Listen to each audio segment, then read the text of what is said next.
স্বাগত ডিবিসি সংবাদে। আপনাদের সাথে আছি আমি ফারহাদ আসতিন। এবার জানাবো খবরের বিস্তারিত। ভারতের হামলার পর ক্ষোভে ফুঁসছে পাকিস্তান, প্রস্তুত হচ্ছে পাল্টা হামলার জন্য। ভারতকে সমুচিত জবাব দিতে পাকিস্তানের সেনাবাহিনীকে এরই মধ্যে প্রয়োজনীয় পদক্ষেপ নেওয়ার পূর্ণ অনুমোদন দিয়েছেন প্রধানমন্ত্রী শাহবাজ শরীফ। জাতির উদ্দেশ্যে দেওয়া ভাষণে তিনি প্রতি ফোঁটা রক্তের বদলা নেওয়া হবে বলে হুঁশিয়ারি দিয়েছেন। কাশ্মীরের পেহেলগামে সন্ত্রাসী হামলার জবাবে মঙ্গলবার দিবাগত রাতে পাকিস্তানের একাধিক স্থানে ক্ষেপণাস্ত্র ও ড্রোন হামলা চালায় ভারত। এ হামলার প্রতিশোধ নেবার ছক কষছে পাকিস্তান।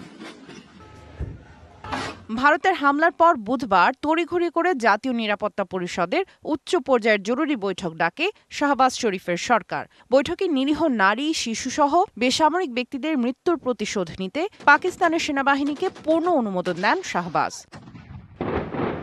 বৈঠকের পর এক বিবৃতিতে বলা হয়, জাতিসংঘের আর্টিকেল 51-এর আওতায় আত্মরক্ষায় পাল্টা জবাব দেওয়ার পূর্ণ অধিকার রয়েছে পাকিস্তানের। পরে পার্লামেন্টের জরুরি অধিবেশনে ভারতের বিরুদ্ধে পাকিস্তানের সব দলকে ঐক্যবদ্ধ হওয়ার আহ্বান জানান প্রধানমন্ত্রী শাহবাজ শরীফ। বলেন, শত্রুকে পরাস্ত করতে প্রস্তুত পাকিস্তানের সেনাবাহিনী। ভারত রাতের অন্ধকারে কাপুরুষোচিত হামলা চালিয়েছে, কিন্তু পাকিস্তানি সেনাবাহিনী তার উপযুক্ত জবাব দিয়েছে। কোনো রকম প্রমাণ ছাড়াই পেহেলগামে সন্ত্রাসী হামলার দায় পাকিস্তানের উপর চাপিয়েছে ভারত।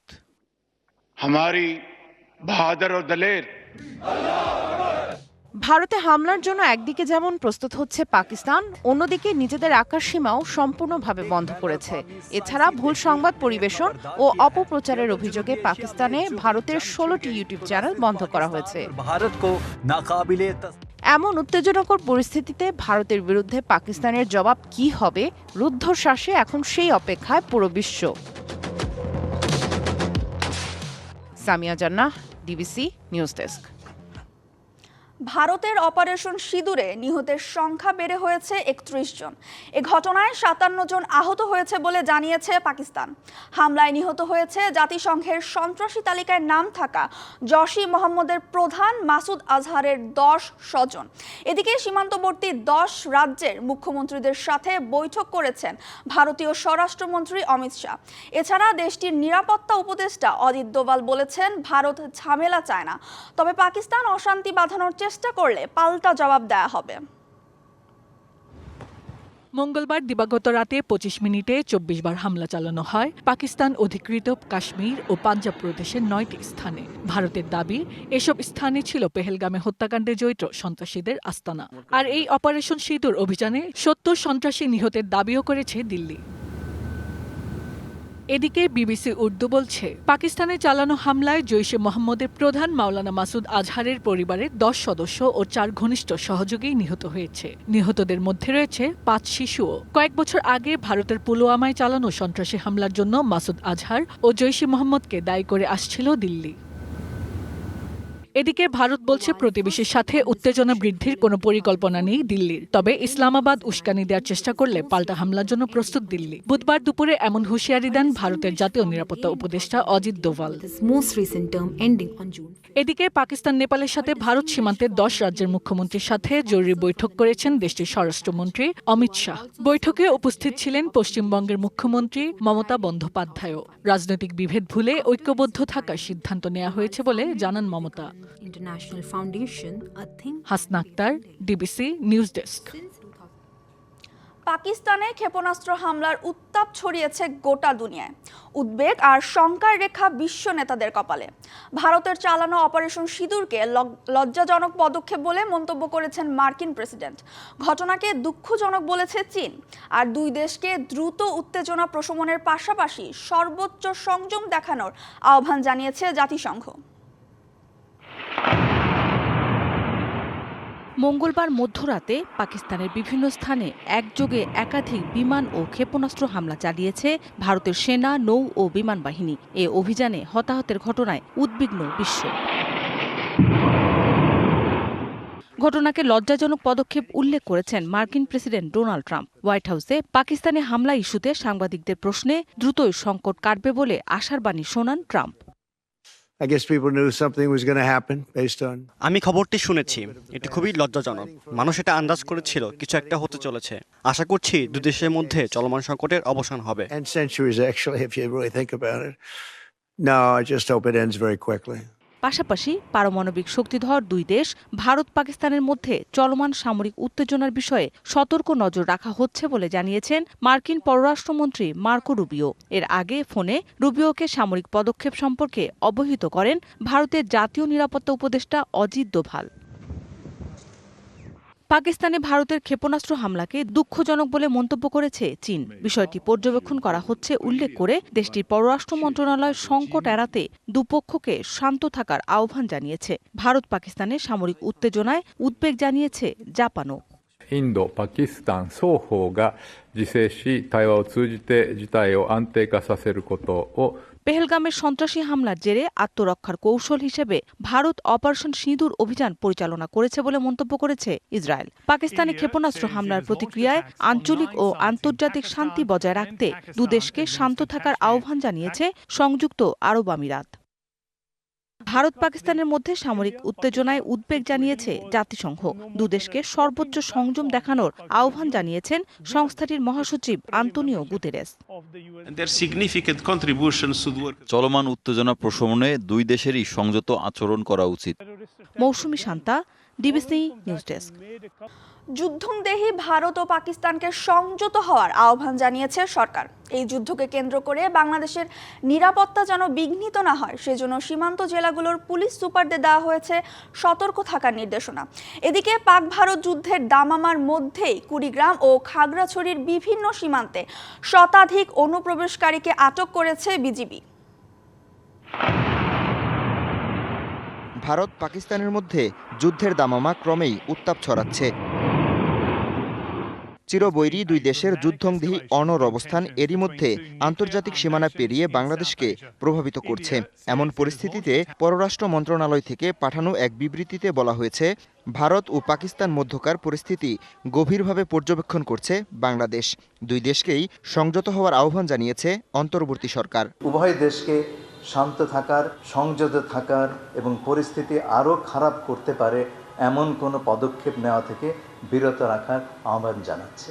এদিকে রাজধানীতে এক অনুষ্ঠানে অংশ নিয়ে ভারত পাকিস্তান যুদ্ধকে কেন্দ্র করে সীমান্ত জেলাগুলোতে পুলিশ সুপারদের সতর্ক থাকার নির্দেশনার কথা জানান পুলিশ মহাপরিদর্শক বাহারুল আলম।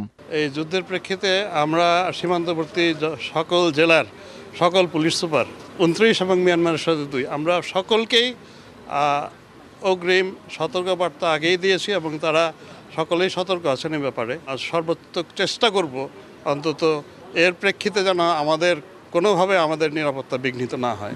এদিকে পাক ভারত উত্তেজনার মধ্যেই বুধবার খাগড়াছড়ি, কুড়িগ্রাম সহ দেশের বিভিন্ন সীমান্ত পয়েন্ট দিয়ে অনুপ্রবেশকারী 66 ভারতীয় নাগরিককে আটক করেছে বিজিবি। এমন খবর যাচাই করে নিরাপত্তা উপদেষ্টা খলিলুর রহমান তড়িৎ ব্যবস্থা নেয়ার কথা জানান।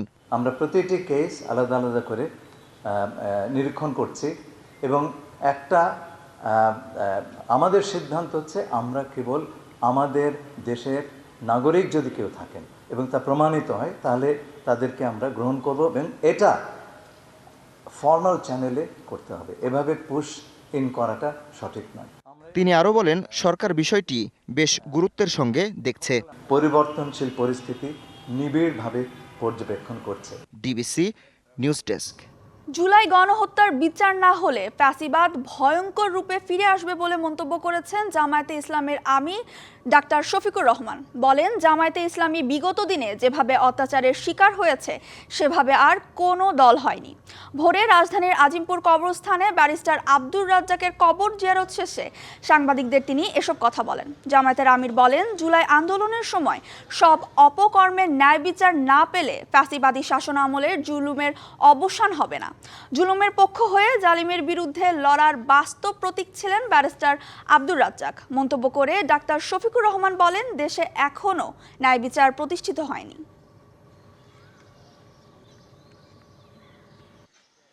আমাদের উপরে হাজার জাতের জুলুম করা হয়েছে, যেটা অন্য কোনো দলের উপরে না।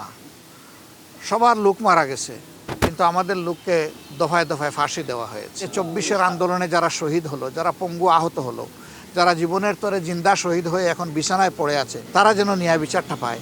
এই ন্যায় বিচার যদি নিশ্চিত হয় তাহলে আগামীতে কোনো জালিমের জন্ম এই দেশে হবে না। ভুয়া ওকালতনামায় ধর্ষণ চেষ্টা মামলার আসামি জামিনে বেরিয়ে গেলেও কিছুই জানে না বাদী ও আসামি পক্ষের আইনজীবী। তারা বলছেন টাকা দিয়ে এই জামিন। তবে বিষয়টি নজরে আনার পর আবিদ নামে ওই আসামির বিরুদ্ধে গ্রেপ্তারি পরোয়ানা জারি করে ঢাকার নারী ও শিশু নির্যাতন দমন ট্রাইব্যুনাল ৩। ভুক্তভোগীর স্বজনদের অভিযোগ, জামিনে বেরিয়ে এখন মামলা তুলে নিতে হুমকি দিচ্ছে আবিদ। 7 মাস আগে 5 বছরের শিশুকে ধর্ষণ চেষ্টা মামলায় গ্রেফতার করা হয় আবিদ নামের একজনকে। তার আইনজীবীর দাবি, একাধিক ধর্ষণ মামলা আছে আবিদের বিরুদ্ধে। তবে আসামি জামিনে বেরিয়ে গেলেও কিছু জানেন না এই আইনজীবী। আসলে আমি আসামি পক্ষের আইনজীবী, আমার মামলা জামিন হলো অথবা আসামি বাইরে হয়ে গেলেও আমি জানলাম না। আসামিকে ফোন করলাম যে আসলে তুমি কিভাবে বাইরে হইলা, তো সে বললো যে আসলে এমন অনেক দরবেশ আসলে এই ইয়েতে নারী শিশু 3-এর সামনে ঘোরাফেরা করে যাদেরকে সকালে টাকা দিয়েছে, বিকালে জামিন হয়েছে। গত 5ই মে ঢাকার নারী ও শিশু নির্যাতন দমন ট্রাইব্যুনাল 3-এ আবিদের পক্ষে আইনজীবী না হয়েও জামিননামা দাখিল করেন স্নিগ্ধা রানী দীপ্তি নামে একজন। এরপর রাষ্ট্রপক্ষের আইনজীবীর উপস্থিতিতে জামিন হয় আবিদের। ভুয়া বেল বন্ড দাখিল করে কারামুক্ত হন পরদিন। এ নিয়ে প্রশ্ন তুলেছেন বাদীপক্ষের আইনজীবী। ওই আদালতের পেশকার সহ সংশ্লিষ্টদের দায় আছে বলে অভিযোগ তার। আমি বাদীপক্ষের আইনজীবী হিসেবে মনে করি এই দায়ে সে এড়াইতে পারে না, কারণ সে চিনে, না হলে তো চিন করে অ্যাপ্রুভ করতো না। অবশ্যই চিনে, আমি এই দায় সে কোনোভাবে এড়াইতে পারে না। যে ভুয়া জামিনের ক্ষেত্রে যে এই রাষ্ট্রপক্ষ যে সিন করে যে পিটিশনটি, এই পিটিশনটি কোনোভাবে সে দায় এড়াইতে পারে না। তবে অভিযোগ অস্বীকার করেছেন সংশ্লিষ্ট ট্রাইব্যুনালের বেঞ্চ সহকারী। আমার ভিউ মতে এখন পর্যন্ত এটা হয়ে গেছে কাটতি। আমাদের স্যারও অনেস্ট, 100% অনেস্ট। আমি 17 বছর সার্ভিস লাইফে এই যে 2 নম্বরে এনারা প্র্যাকটিস করে আসে, কন্টিনিউ আসে, বলতে পারবে কারোর সাথে কোনো অর্থনৈতিক লেনদেন বা এগুলো থেকে বিরত থাকে। এ নিয়ে স্নিগ্ধা রানী দীপ্তি ক্যামেরার সামনে কথা বলতে রাজি না হলেও অস্বীকার করেন জামিননামা দাখিলের বিষয়টি। এদিকে জামিনে বেরিয়ে ভুক্তভোগীর স্বজনদের মামলা তুলে নিতে হুমকি দেওয়ার অভিযোগ উঠেছে আবিদের বিরুদ্ধে। ও আমাদের এলাকায় তদন্ত করলে এটা পাবে। ইভেন আমার কাছে প্রমাণও আছে, আমার আইনের কাছে সেই প্রমাণগুলো দেওয়া আছে। সে একাধিক 4-5টা রেপ কেসের মামলার আসামি, ইভেন সে একজন হ্যাকার। ন্যায় বিচার নিশ্চিতে জামিন বাণিজ্য বন্ধে যথাযথ পদক্ষেপ চান বিচার প্রার্থী ও আইনজীবীরা। মেহের মনি, ডিবিসি নিউজ, ঢাকা। রবীন্দ্রনাথ ঠাকুরের 165তম জন্মদিন আজ। 1268 সালের 25শে বৈশাখ কলকাতার জোড়াসাঁকোর ঠাকুর বাড়িতে জন্মগ্রহণ করেন তিনি। রবীন্দ্রপ্রেমীদের বিশ্বাস, যুদ্ধ বিগ্রহের এই পৃথিবীতে তার অহিংস দর্শনের মধ্য দিয়ে ঘটবে মানবতার মুক্তি। বিশ্ব বাঙালির প্রাণের মানুষ রবীন্দ্রনাথ ঠাকুর। বিশ্বজয় করা বাঙালি এই বনিশী এখনো সুখে দুঃখে, প্রেমে বিরহে বিদ্রোহে বড় আশ্রয় হয়েছেন সবার। তোমারে করিয়াছি জীবনের ধ্রুবতা। রবীন্দ্রনাথ তার জীবনকালে পরাধীন ভারতবর্ষে প্রত্যক্ষ করেছেন বিশ্বযুদ্ধ, দেখেছেন দুঃশাসন। সেই বৈরী সময়ে মানুষের উপর আস্থা রেখেছেন, গেয়েছেন জয়ের গান, রচনা করেছেন মুক্তির মন্ত্র।